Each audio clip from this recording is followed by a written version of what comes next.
Okay, let's get into this. We have the full transcript of a major address given in the Knesset, which is Israel's parliament. And this wasn't just any speech. It followed what they call a 40 signatures debate. Which is a pretty big deal. It's a procedure that basically forces the government, if challenged by enough opposition member, to stand up and defend its entire agenda. A whole thing. So it's a high-stakes moment. You could call it a political stress test, absolutely. The sources show the prime minister standing before a deeply hostile chamber. He's there to defend everything: global security, the wartime economy, and some incredibly contentious domestic. And the transcript itself kind of paints that picture, doesn't it? The speaker mentions constant interruptions, shouting. Yeah, you see notes where he's addressing the chair. There are calls to have members removed. It gives you a real sense of the raw polarization in the room. Exactly. So our mission for this deep dive is to try and cut through all of that noise. We want to get past the rhetoric and the political clashes and really extract the core arguments, the policy claims, the facts that the government put on the table. Right. What is their stated position on their big international partnerships? What was their actual rationale for these massive wartime decisions? And these legislative proposals that are, they're fueling huge internal conflicts right now. And what's fascinating about this material is that the government isn't just, listing its policies. It's aggressively framing its actions against what it claims the opposition's stance was, calling them defeatist or dangerous or just politically motivated. So it's pure narrative warfare. It is. We're looking at a leader trying to define the very story of national survival. So let's start with what he presents as the absolute foundation of their security, the relationship with the United States. The first thing that jumps out from the sources is just this sheer, almost numerical effort to demonstrate closeness with Washington. It's a direct refutation of the opposition narrative that the relationship was, strained or failing. What was the evidence he presented? Well, the prime minister detailed his recent, very high-profile state visit to the United States, and he really hammered home the depth of the partnership with President Trump. The core statistic he used, we mentioned, was that this was the 6th meet had with the Trump's term. 6 meetings in a single year. In just 1 year. For a wartime leader, that's an extraordinary frequency. It really is. That suggests something far beyond just surface-level diplomacy. It implies a really high-speed level of coordination. Constant consultation. Yeah. But the PM went further than just counting meetings. He noted something more symbolic. He and his wife were invited to celebrate the start of the new civil year, President's wife. Which, in diplomatic terms, is significant. That's not just a business. Exactly. It signals, and he put it this way, the depth of the connection at the level of the leaders and the level of the countries. He's basically asserting that this isn't just a transaction, it's a kind of familial alliance. A familial alliance, that's a good way to put it. That implies deep trust, but also, the ability to have disagreements. Did he acknowledge any friction at all? He did, and it was a careful move. It actually strengthens the claim of stability. He stressed that while they're aligned on the big thing, security, the relationship is like a family, there are differing approaches on certain non-major points. Okay, so he's acknowledging it's not a monolith. Right. But then he immediately pivots and asserts that these differences are always settled through open dialogue, precisely because they are, quote, true partners. So he's framing disagreement as a sign of health, not a sign of rupture. And the visit wasn't just about the two leaders, was it? The PM detailed a whole series of high-level meetings. That's right. He was underscoring this vast, coordinated support structure. He lists meetings with Secretary of State Marco Rubio, War Minister Pitt, who's essentially a U.S. Secretary of Defense, and Vice President J.D. Vance. So he's showing the Knesset that this coordination goes way beyond the Oval Office. It covers the entire security and diplomatic machine. Absolutely. It's the evidence he's presenting that the strategic decisions are robust and fully supported by all the key players. Let's move to the immediate security agenda. Gaza. What is the shared objective, and how does that connect to, the most sensitive issue in the country, the hostage? The PM affirmed that the main joint commitment with President Trump is squarely on Gaza. The objective is clear, and it's disarming Hamas and demilitarizing the Gaza Strip. So full alignment with the U.S. on the most ambitious war goals. That's the claim. And central to this commitment is what he called the sacred mission, to return the last cap. He identified him by name, Sergeant First Class Roni. And he makes a point of saying this is after the return of 254 cap. Which is crucial frame. He's signaling that the government doesn't see the return of the majority as, mission accomplished. It's an ongoing process focused on the fate of one individual. It keeps the public emotionally invested in this final push. And this is where the political speech seems to pause for a moment. For a very human story, the PM talks about the Gavili family meeting President Trump. Yes, the transcript describes this moving moment where the parents, Itzik and Talik, and the siblings, Omri and Shira, met the U.S. president. And the PM noted that President Trump was deeply impressed, not just by their strength, but by what he called their nobility of spirit. Bringing that specific detail into a tense Knesset debate is a powerful move. It humanizes the whole mission. It does. It reinforces these shared human values between the leaders, and it makes sure the family's story isn't lost in all the big strategy talk. The PM ends that part with a very solemn vow. We will not let up. Which sets the stage perfectly for the next, even bigger existential issue, Iran. What's the joint stance being communicated here? The stance is presented as a firm, unified, no retreat. The prime minister blames Iran for pulling the strings of terror throughout the entire Middle East. And he detailed these specific, non-negotiable demands about their nuclear program. Let's break those down, because they are incredibly restrictive. They are. I mean, they're comprehensive. First, the demand is for zero enrichment capability. So Iran cannot produce any enriched uranium, period. Not at all. Second, the removal of all enriched uranium out of Iran. This is critical. It takes away any potential bomb material they have stockpiled. Okay, so get rid of the capability and the material. What's third? Third is heavy, continuous supervision of nuclear. So this isn't just about periodic inspections. It's about full, transparent monitoring all the time. He also referenced a past success, something called the Operation with the Dog. For anyone who doesn't know, that's a reference to a long campaign of covert actions and strikes that really degraded Iran's nuclear program before. It's a key reference point for the government. It suggests they have a proven playbook for that. And the hard line extends to their missiles, too. The PM stated firmly that Iran won't be allowed to rebuild its ballistic missiles. So it's a two-pronged approach. No bomb and no way to deliver it. Exactly. And then the rhetoric gets really complex. The PM doesn't just target the Iranian regime, he makes a point of separating the regime from the Iran. Right, he mentioned an internal uprising. He did. He noted a popular uprising in Iran, emphasizing that it's not just in Tehran, but has expanded greatly. This is a very calculated move. By expressing Israel's identification with the Iranian people's struggle,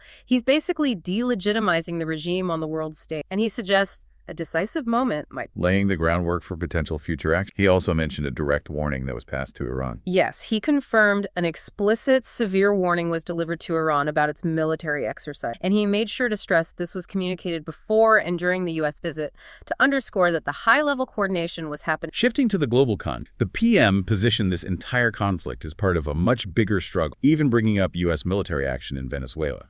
This broadens the scope massively. The prime minister defines the whole thing as a global fight between nations of freedom and progress versus, violent nations threatening world order. And he specifically defends Israel's support for President Trump's resolute decision and the daring action of the U.S. military in Venezuela. And by publicly backing a controversial U.S. action so far outside the Middle East, what's the strategic goal for the government? It positions Israel as this indispensable, values-aligned global partner for the U.S., not just a regional client state that receives aid. It validates the American administration's worldview and secures Israel's seat. And finally, he uses this successful U.S. visit to just hammer the domestic opposition. Oh, absolutely. He basically takes their own words and throws them back at them. He quotes their claims that the U.S. relation at an all-time. He uses their exact phrases, lost Trump, Trump fed up, Trump not counting us. And then contrasts that with the reality of the visit. Exactly. He uses the frequency of meetings, the warmth, the joint agreements, all as concrete evidence to refute their predictions of a crash. It was designed as a mic drop to show the opposition fundamentally misjudged the entire... So that foreign coordination is one thing, but then there's the strategy on the ground, at home. The deep dive now moves to defending the actual military decisions made during the war, many of which, according to the PM, were consistently undermined by his domestic opponent. Right. And he starts by defining the core existential threat that he claims his government. He talks about three major threats. What were they? The first two were about Iran. He said the most important decision was to attack Iran to remove the nuclear threat and the threat of, quote, tens of thousands of ballistic... And the third threat was more of a geopolitical concept. He called it the noose.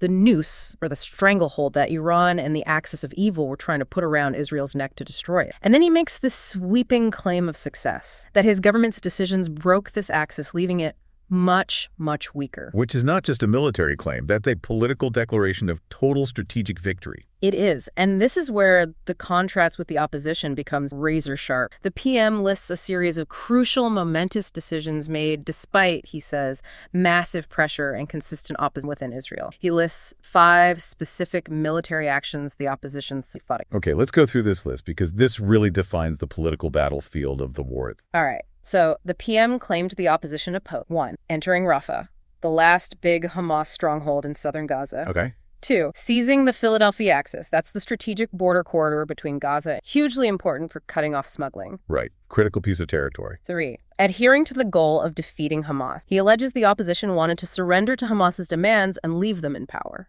That's a huge accusation. A massive one. 4, entering Gaza City, the major early offensive. And 5, the strategy to return all captives in one big using military and U.S. pressure. Wait, so if the opposition allegedly opposed entering Rafah and seizing the Philadelphia Axis 2 moves that were incredibly popular at the time and seen as strategic wins, how did the PM explain what their alternative was? That's the thing. He doesn't really spend time analyzing their stated alternative. He just frames their actions as uniformly obstructive. His whole point is that success came because they ignored the By claiming they opposed entering every major stronghold, he's painting them as fundamentally against victims. And then he takes on their position on the hostages, accusing them of defeatism. He contrasts his government's belief that a full return was possible through pressure with the opposition's alleged public statements that it was impossible, or their accusations that he was abandoning the captives, or that this was all just a political war. That is a devastating political argument. He's saying we succeeded precisely because we did the opposite of what you advised. Exactly. He argues that not listening to them brought the captives home. Listening to them would have left captives in Gaza, Sinwar, and Nasrallah alive, and Iran racing towards a bomb. He frames every single government success as a direct repudiation of the opposition's judgment. And he doesn't just question their judgment, he flips the script on who the extremists are. He does. He accuses the opposition of defeatism, of bowing their heads, and then he asserts that they are the extremists because their opposition damages national unity. It's a fascinating rhetorical reversal. He's trying to seize the moral high ground and define his government as the only one with the resolve. Okay, so moving from the battlefield to the home front, how did the PM defend the economy? It must have been under incredible strain after what he called the longest war in the country's history.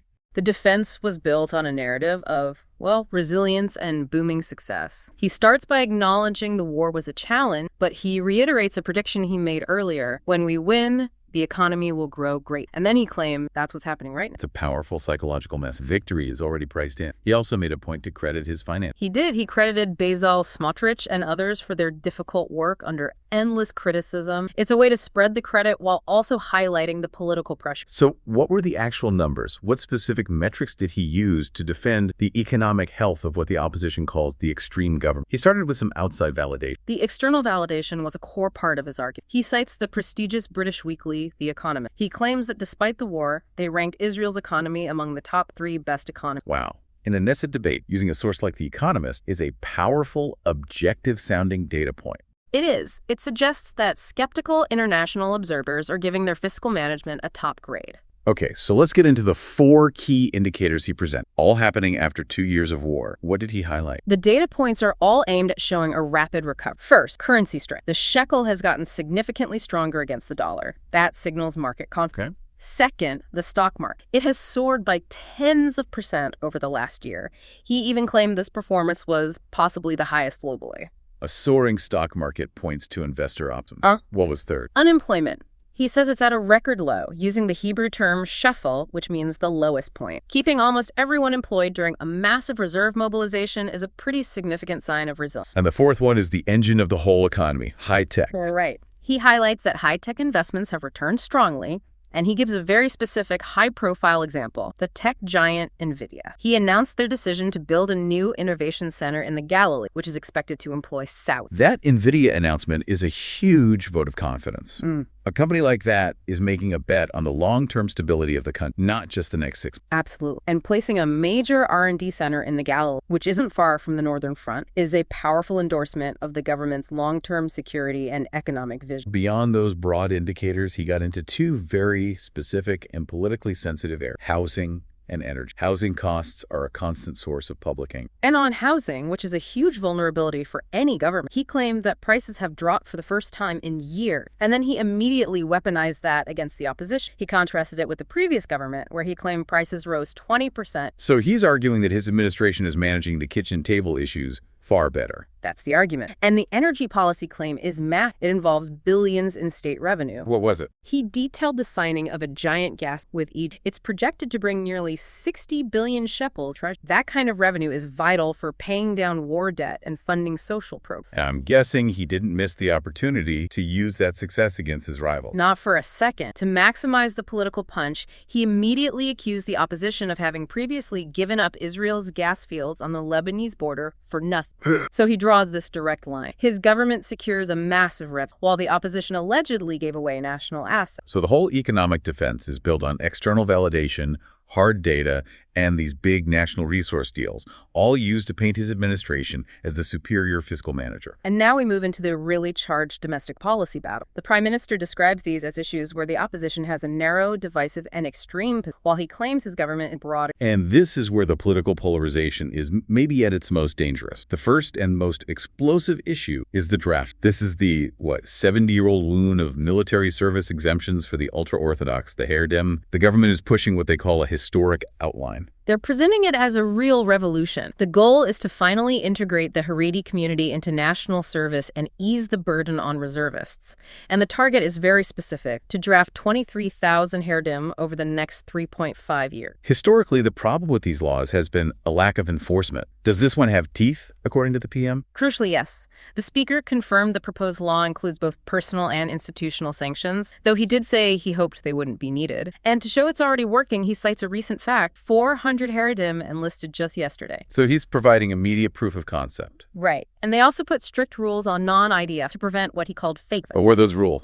This is a key distinction. They limited non-IDF service to only 10% of draft, and that service can only be in Shin Bet, Mossad, police, prisons. The point is to make sure the service directly contributes to national security. Plus, it has to be for a full 3 years. No shortcuts. Okay, now for the contrast. The PM aggressively frames this against the opposition's past law, which he calls the evasion. The framing is designed to make the opposition. He claims their law proposed drafting only a few thousand Haredim, tiny number compared to 23,000. And critically, it had no sanction. And what about the quality of the service under that evasion? He alleges it was completely different. The opposition's law allowed for non-security hospitals, environmental groups, community centers, and it counted short one-year terms towards its already target. He argues it would have been meaningless, a system of loopholes that wouldn't help the reservists at all. Which leads to the most aggressive accusation of all about the opposition's real motivation here. He makes the claim very explicitly. The opposition is not genuinely interested in solving this. They just want to use the issue to throw sticks in the wheels and bring the government down. He says their greatest fear is that his government actually succeeds in passing this law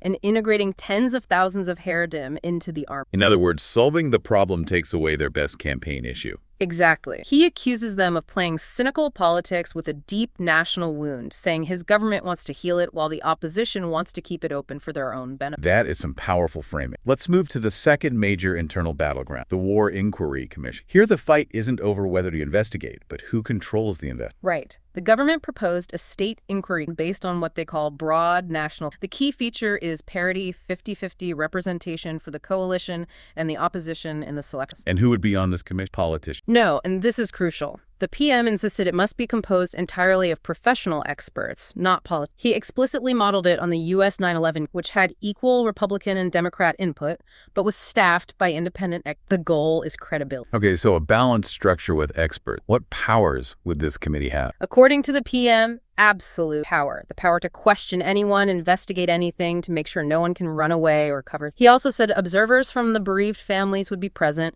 and the entire process would be filmed and open to the public. Full transparency. So if the proposal sounds balanced and transparent, why would the opposition reject it? What's the PM's accusation against them? The accusation is severe. He claims the opposition vehemently opposes this consensus model because they want 100% control. The implication is they want to predetermine the outcome, to get a biased report that serves their political goal. He claims the public would see that as a cover-up. So he's framing it as a choice between a credible, balanced search for truth versus a politically motivated witch. That is precisely the choice he's presenting to the public. As we get to the end of the address, the Prime Minister really ramps up the political rhetoric. He's trying to define his opponents with some very sharp analysis. This is the pivot to pure counterattack. He uses this extremely evocative analogy, accusing the opposition of previously leading a white-page government. A white-page government. What does that mean in this context? It's a metaphor for, well, the complete surrender of principle for political power. The PM alleged that the opposition previously offered key coalition partners, the Haredi and an Arab party, RAM,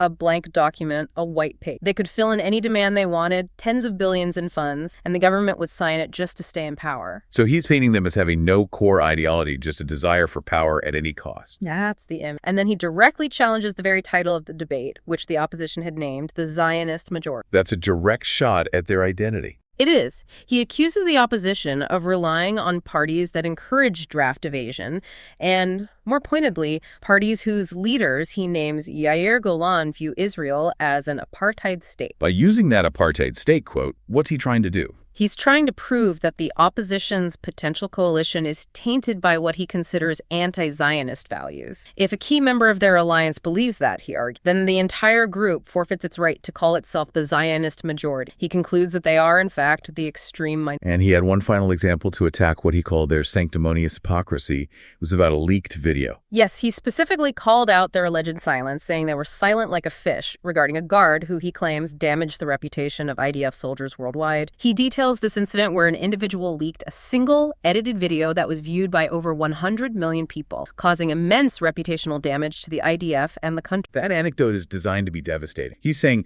you preach about national values, but you were silent when someone caused catastrophic harm to the IDF's international image. Precisely. It turns their own arguments about ethics and values right back. Final, powerful stroke of political combat. It's clear that in this Knesset environment, defending policy is inseparable from just aggressive rhetorical attack. How did he wrap it all up? How did he bring it back to unity after all? Well, he concluded by trying to frame his government as the true guardian of the nation's purpose. He reiterated their commitment to the shared values of the people, the state, and he emphasized the goal of preserving Israel's identity, its heritage, and what he called the sublime spirit of soldiers on the battle. The final words were a declaration of faith and mission, something to rally. We shall act and succeed in the name of the and for it. It was a claim that his path is the only one to survive. So if we synthesize this entire deep dive, we're seeing a government fighting on what it defines as two linked fronts, a hardline international position and a deeply polarized zero-sum domestic. Internationally, it's all about the depth of the U.S. partnership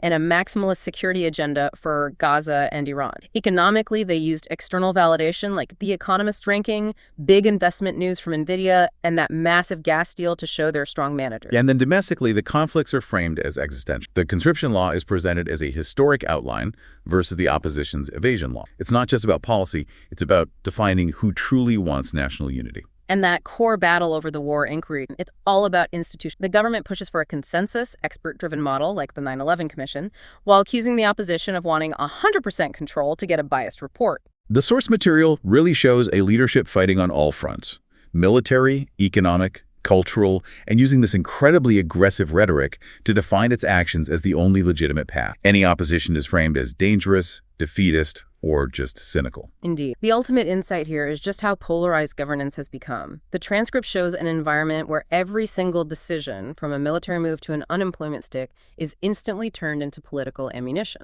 This is not governance by consensus. It's governance by, as you said, rhetorical maximalism. It is. Which brings us to a final provocative question for you, our listener, to think about. If a nation's leadership believes the only path forward requires the total political and rhetorical defeat of its domestic opposition, labeling them extremists or agents of defeatism, what is the long-term cost to the foundations of democracy? How does a country move from fighting an existential war to building a durable, unified peace when its primary internal strategy is rooted in the humiliation of its political rivals? That's a crucial paradox to mull over long after this deep dive ends.